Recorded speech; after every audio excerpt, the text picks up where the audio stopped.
hindi pa uso ang salitang bully na ako. They call me Copraja. Okay. Ano po ang Copraja? Okay, may movie si Tita Gloria Diaz nung kabataan niya na pag 12 midnight, magsisindi siya ng kandila, haharap siya sa salamin, pumuputi siya. Ah, okay. Tapos pag daytime, ang itim-itim niya. Okay. So yun ang tinutokso sa akin, Copraja.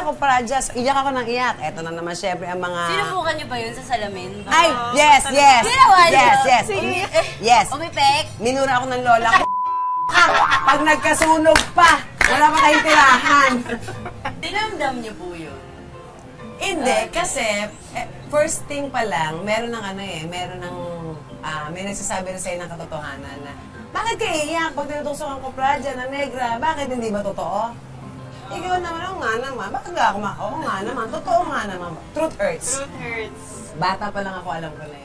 Nagkaroon po mga instance na dala niyo nga, naramdaman niyo nga sa showbiz? Yes, sa modeling. Ano po nangyari? So, nung dumating ako sa modeling industry, lahat sila nagulat. Sino yan? Ang itim-itim, ang payat pa, ang 21 girl. Ang Nipis. nipis. Tapos, Ay, yung buhok mong kulot hanggang dito. Ganda. Ganda, Barbie. Natural po din. Oo. Barbie ate. Tipaklongin. Yung mga model, talagang, sino yan? Parang ayaw ka rin. Ilay. Oo, yes. Dun ka, mauna Pero ang ka. tangkad mo ate, ano height mo? Paano niyo 5'8". tinanggap yun ate? Anong reaction niyo sa mga gumagano? Hindi, gipit ako. Kailangan ko pera, kailangan ko trabaho. Wala kayong Wala pa kailangan. Again.